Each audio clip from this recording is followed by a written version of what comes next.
Hello, everybody. This is Margot from Future Media Hubs, and you are listening to the podcast Media Metamorphosis. Future Media Hubs is an international network of media organizations that focuses on innovation through collaboration and knowledge sharing. And today we'll be talking about how broadcasters can act in the ever-changing online world and what strategy they should use with the new shift in media. We'll discuss topics like streaming, cord cutters, and gaming. And my guest for the day is Kari Haakana from YLE. Hello, Kari. Hello. How are you? I'm pretty good, thanks.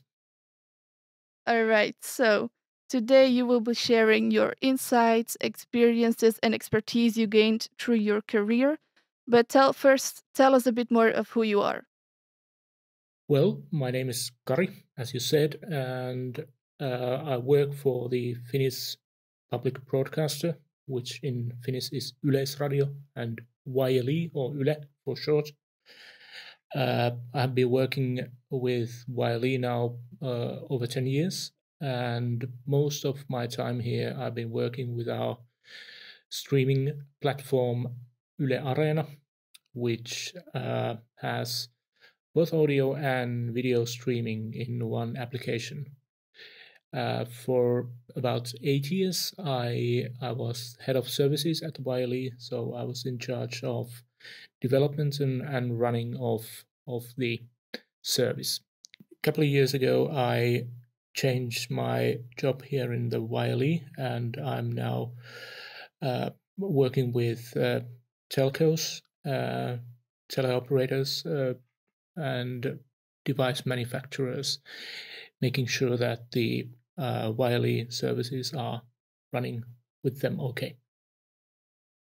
All right. So you're really an expert on this streaming service from YLE, right? I hope so. I hope that the 8 years weren't done for nothing. All right. So to test it, to see if you are really an expert, I have a little quiz. So I have 3 news headlines of the past half year, and 2 of them are real, and 1 of them is made up by me. Okay. So it's up to you to decipher which one is fake. I will read all 3 to you together with the date that they were published, and then you can just tell me what you think. All right? Okay. Yeah. So the first one is video streaming subscriptions fall by 2 million in 2022. And this was published by BBC in January of 2023. The next one is Netflix cuts prices for subscribers in more than 30 countries, published by BBC in February of 2023. And the last one is Smart TVs are losing popularity by 38%, published by BBC in January 2023. What do you think? Well, I know for sure that the middle one is true, but now I have to decide whether the first one or the last one is fake. I would say that the last one is fake. That's correct. All right. So we're sure that you're really the expert. I had to test you a bit, just to be sure. Okay, that's good idea. All right. So what we already know is that more and more people are stopping with watching linear TV, and these are the so-called cord cutters. But what exactly is that actually, a cord cutter? Well, I think the name or the idea of cord cutting comes from the US, and in the US that typically means somebody who is not watching cable TV, because the cable in US is the dominant way of getting TV.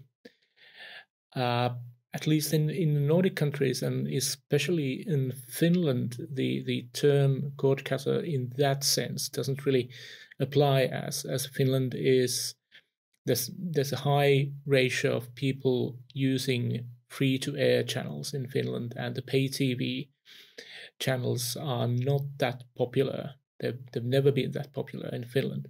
So in that respect, the cord cutter doesn't really apply to Finland. But if you take kind of a more general stance and think about the cord cutting as as a phenomenon of not watching linear TV, then I would say it's safe to say that that phenomenon also applies to Finland.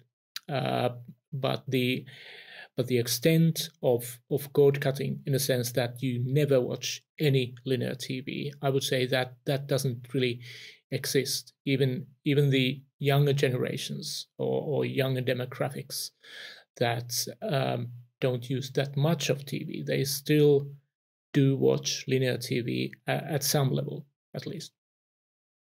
Yeah, so would you then say that cord nevers or cord shavers apply more to Finland and their watching habits, or not really? In some extent, I would say cord nevers are probably quite a small amount of people. Cord shavers, well, that might be a bigger number of people, yes. All right. But those cord cutters, although there's not very much of them in Finland as you think, or maybe we should rather call them cord nevers or Mm. shavers, what do they look like? Like, what is their age, their interests, their gender? Is there one specific demographic?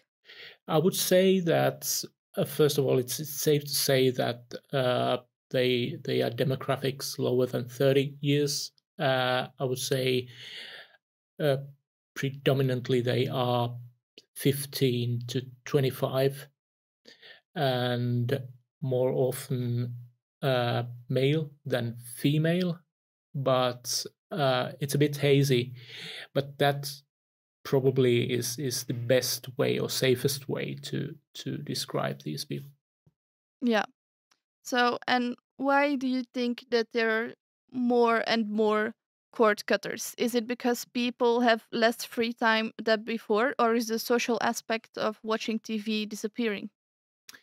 I think it's a combination of many things. First of all, people have more choice of for how to spend their leisure time. They can watch TV, they can watch streaming services, they can play video games, they can stream music, and all of this comes on top of all the things that you have been able to do with your free time for several hundreds of years, like reading books.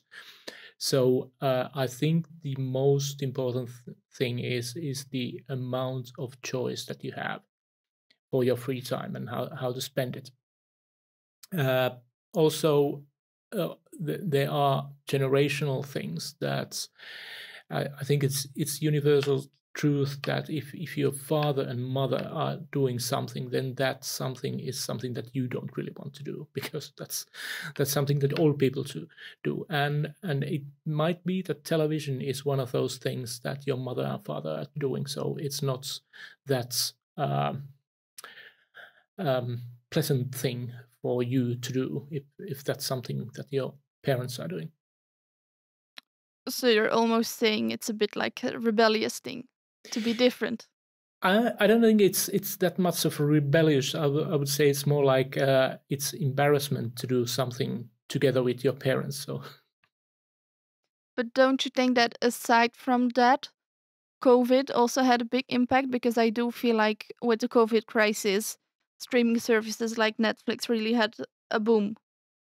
yes, but at least in Finland, also the linear TV, the watching of linear TV was growing during the COVID. So I would say that television and streaming services both had a bump when the COVID came, because you had to be inside and find things to do, and you probably had a television, so why don't you just turn it on?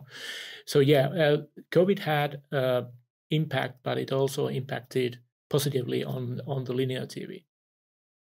Okay. So then let's get a bit more into YLE Arena specifically, because of course that's what you know the most about. Yeah. How big would you say is the department of YLE Arena working on? It's really hard to say, because in a sense everybody in YLE is contributing towards YLE Arena. But if you look at the amount of people that are doing just YLE Arena, that's the main thing, or they are doing 100%. I would say it's somewhere around 50, 70 people. But again, that depends really how you count the people. Yeah. And then I saw on your streaming platform there are podcasts as well as shows. So you have both combined on one platform. Why did you make that decision? I think that decision was made already when the service was started back in the, when was it started actually? Or 2007. I wasn't with the YLE at the time, but I think at that time the idea was to have everything that YLE has in one service, and then after that we have just been carrying on. There has been periodically discussion about whether audio should be in a separate service from the video, but at least for now, the audio still is the part of the application and service. And I think it does benefit because at least with the YLE, the usage of audio is smaller than the usage of video, and it's easier to create ways to find the audio content inside the one service or one application than to build another application and then try to get people to that application. So it's more easier to sort of reference people to the audio side of the application than to create totally separate application that you have to download and you have to find on your phone. Yeah, okay. That's a really interesting view actually. I mean, it's really smart how YLE decided to do that, because then I have another question related to your strategy, because you told me something that was very impressive, is that YLE Arena is bigger than Netflix in Finland, which does sound crazy to me. But how would you say this did happen, and how does it fit into your strategy? Well, I think the main reason for why that is first of all possible is the fact that YLE Arena was started in so early stage. We started on the same year as the BBC iPlayer started, and I think YouTube started 1 year before YLE Arena. So we were really early in the market, so to speak, to create an application for streaming. That's one thing. Another thing is, of course, that YLE as a company is funded by tax money. There is a specific YLE tax, which means that you don't have to pay, you don't have to actively pay, you don't have to make the decision to pay about the service. So it's already there, you are already paying for it. Why don't you just then use it? That's one reason. And the third reason is that from very early on, we have been doing lots of work to get the programming right, to get as much of the television or video content that we have to make that available in the application. And also same applies to the audio content, and that we have been doing lots of work to get the content into the application in the early stages of the service. So when user from Finland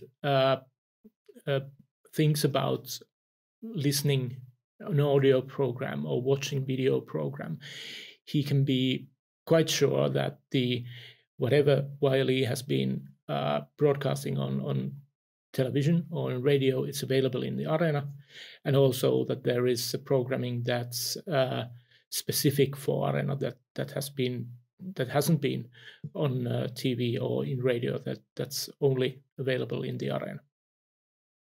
So if you would list it up as someone is listening and they're working on the streaming platform on their broadcaster, but they're not as big as Netflix or bigger than Netflix in their country, and they haven't started as early as YLE Arena, what are some tips you could give?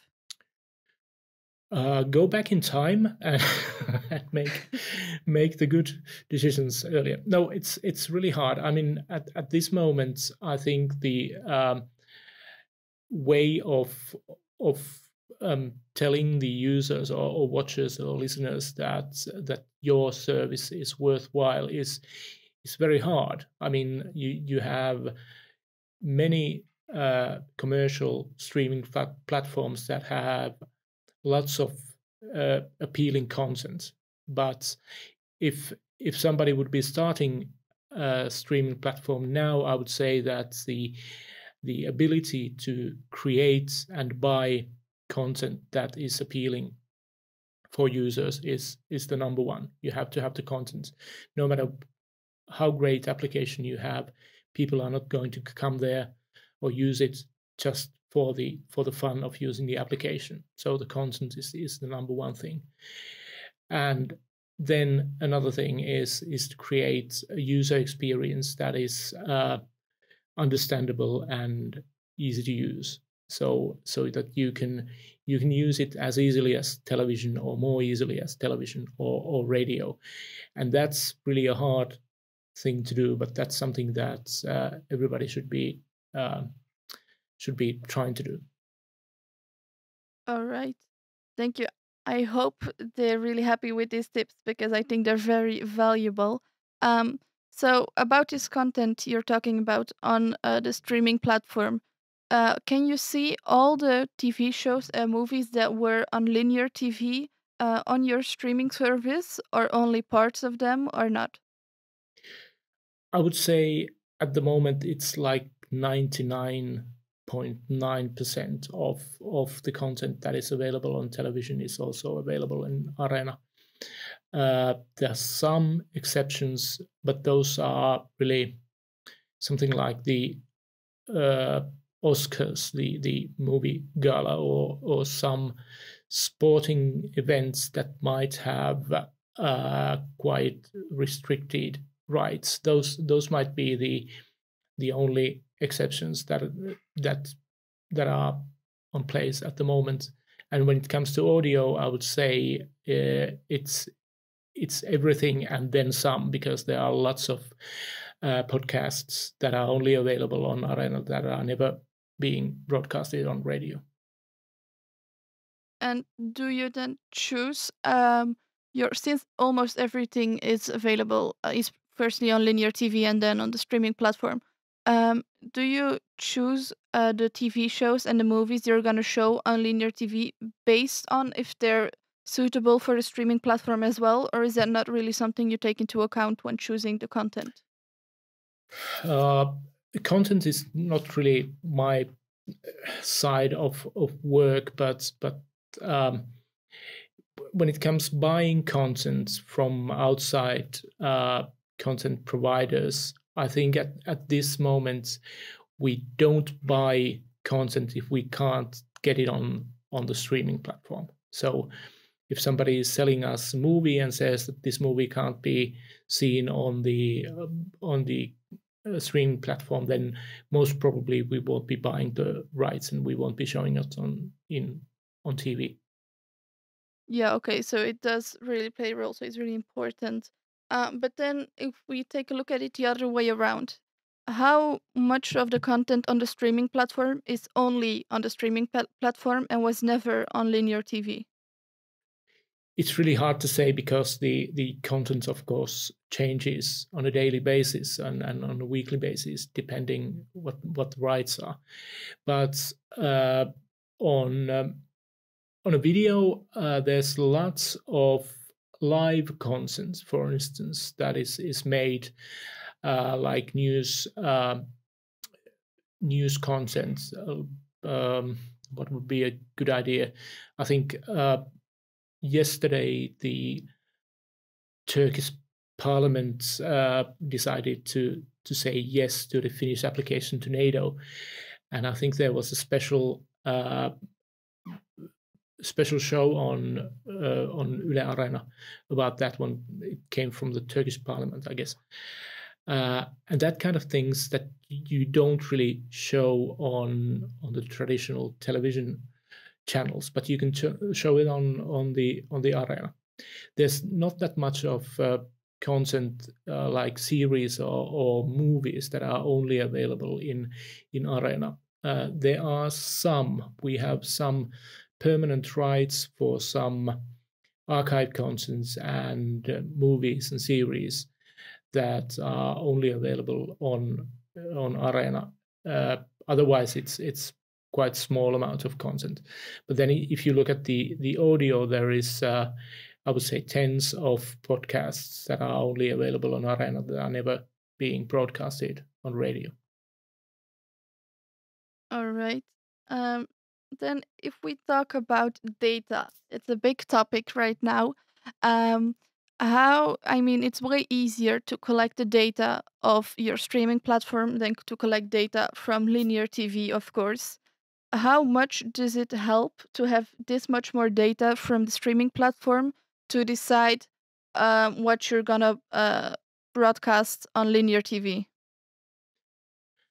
Well, it does help, of course, but the data is kind of in a sense lopsided because we get lots of data from the streaming side, but you can't really apply it as such to the television or radio, because television and radio are basically anonymous ways of using content, watching and listening. So you can make some educated guesses, and you can have researches done on the usage of television and radio. And nowadays, television research is more on a par with the data collection of the streaming platforms, but they are not like 100% same data. So you have to make some deductions about what is being watched on TV, whereas with the streaming platform you can be pretty sure that this is the amount that has been watched and this is the demographics that has been watching. But it's not it's still a hard thing to do. Yeah, okay. No, that's really interesting because I thought it would be really helpful to have all this data, but of course I didn't think of the fact that the viewers on TV or on streaming and so on are very different people, of course. They can be different, and they are at some amount. Then again, some percentage is the same, but you can. There's always been the fact that if you look at the top 10 shows on television and you look at the top 10 shows on the streaming platform, they are not the same. They might be 2 or 3 same programs on both of the lists, but otherwise the list is different because there's lots of people over 50 years that have been watching TV for all their lives, and they have already habits of using television. Like we have the main news show in Finland on YLE 1 on 20:30 every night, and that is usually the most popular TV program in Finland. But if you look at the on most of the nights, but if you look at the streaming platform, then the news show doesn't really feature in the top 10 list there. So the audience is same, but it's at the same time different with the difference. Both in TV and streaming. Yeah, so exactly. But then we've just been talking about streaming, the content of streaming, but maybe we should take a step back and ask ourselves, is it necessary to have a streaming platform as a broadcaster, or can you survive without in today's media landscape?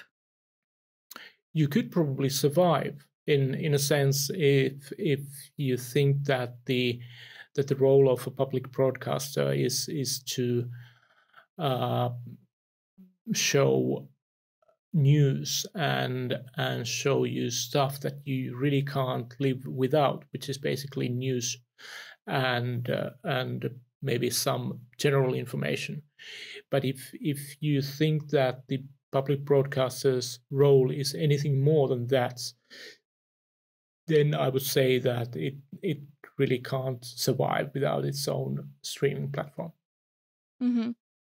All right. So let's say we have a very successful streaming platform. I mean, YLE Arena is very successful.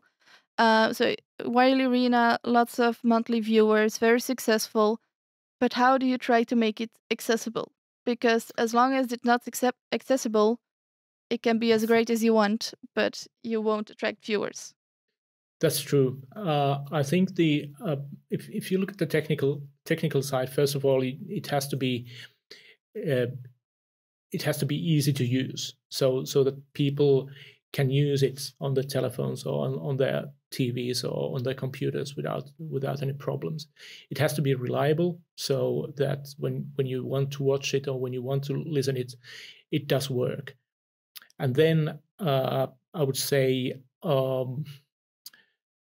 it has to be, you have to find it easily, and that's, I think, the hard part. You can use money and people to polish the user experience, and you can use lots of money to make it reliable. But when it comes to the how it is found on devices, that's really the hard part. And I think when you look at the YLE Arena, the popularity helps, so that when, for example, when we started to make smart TV applications for YLE Arena, it's helped that the arena was already popular, and the TV manufacturers wanted to have YLE Arena applications on their platforms, which also means that our application is featured on the box of the TV when you buy it. When you go to buy a TV, you can look at the logo on the box and see that yes, this application features YLE Arena. So it helps to sell the device, and it also our popularity ensures that the application is found on most of the devices that are available. So, but that's the hard part. If you have an application that is not so popular, it's probably hard to get the application front and center on the for instance, on the smart TVs. Mm-hmm. Then, when I think of accessibility, I think also of how known the platform is. And to make your platform more known, you can promote it on socials, for example. But Yeah. then I was wondering, if you use YouTube to promote YLE Arena, how do you use YouTube? Because I can imagine you don't want to publish the TV shows and the movies on YouTube, because then people won't be coming to YLE Arena anymore and they'll just be watching the content on YouTube. So how do you handle that? Do you only use it for like promotional videos or more? Well, mostly I would say 95, 99%, it's promotion, so that we have promotional clips telling that this show is on YLE Arena. We might have some highlights of the shows available on on YouTube, but mostly it's for the promotion. As you said, if we put the whole shows on YouTube, there's no point of coming into our platform. And also we have an agreement with the YouTube that in YLE content there's no advertising in YouTube, which is important to us, because that's something that we have to live by. We are not allowed to have advertising in our shows, so we make sure that that's the case also in the YouTube when there is some of our content there. Yeah, okay. So then you have promoted the streaming service on all socials. It's accessible to smart TV. You start your TV, you see the smart TV logos, and next to YLE Arena, there's Netflix. Netflix is a big, big, big competitor, I think, all around the world. How do you try to compete with Netflix? Well, I'm not sure whether the public service companies and the services that we have are competitors in a sense that we would try to beat the Netflix. What we do is we provide shows and contents that we think are valuable, and in some cases we are the only company in Finland providing certain kind of a contents, and we see that the company, the YLE, is it exists to create value for the society. So we look at the things from quite different perspective when it comes to audiovisual content than for instance Netflix or any other commercial content provider that are there to make to make profit in the last. But when it really push comes to shove, it's there to make a profit. We are not. We don't exist to make profit, but to create value for the society. So I don't really think we are competing in that sense. Yeah. And then would you ever consider, or have you already worked together with Netflix? There've been some projects. I think Netflix launched the first co-production with the YLE series that is available, I think, in all of the countries, or at least in Europe, that has been co-produced by Netflix and the YLE. And before that, there have been some series that have been first produced for YLE and then sold, or the rights have then been sold to Netflix. So yes, there is some level of, let's say,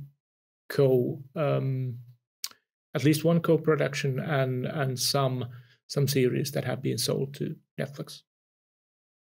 And have you noticed when you sell something to Netflix, have you noticed that this impact YLE Arena positively, or not really, since they're watching it on Netflix and they're not, let's say, intrigued for the other shows, or are they? It's hard to say. In most cases, when it comes to Finnish productions, the movie or the series has been available for YLE Arena for some time. So everybody who really wants to see it on YLE Arena can watch it there. And then it's been shown on Netflix. So we can't really tell whether it has an impact or not. Probably the impact isn't that great. Okay.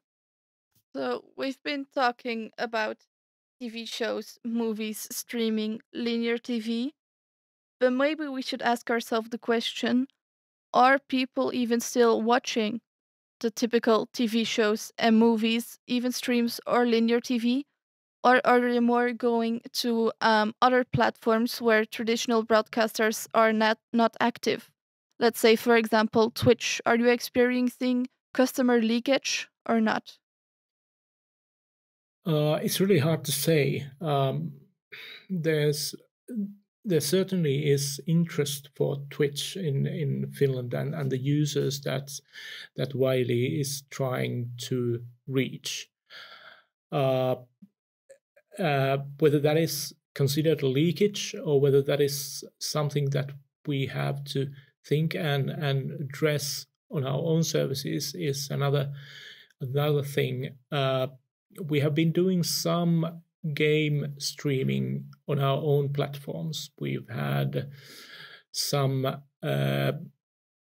tournaments that have been shown on YLE Arena and some that have actually been shown on broadcast TV. Those have been kind of experiments to see whether there is interest and whether we can create value for game streaming by broadcasting it on TV on Arena. And I think mostly the experiences have been positive. So we've got good feedback from people just for showing game streams on our platforms. So, but you have not really experienced that you have less viewers since they're all going to Twitch, for example. That you have not really experienced, but you have experienced also potential viewers on Twitch. Yes, I guess it's safe to say that there is potential. Yeah. All right. So you are already a bit active on there, if I understood correctly. But are you planning on combining TV shows and gaming as well, like streams combined in a TV show, or? I don't know really. I don't think at the moment there isn't any plans for that. But as I said, we've already been showing some gaming streams, competitions and tournaments on both TV and in the Arena. So you mean esports mostly by that, yeah. or? Yeah. Yeah, esports. Yeah. Yeah.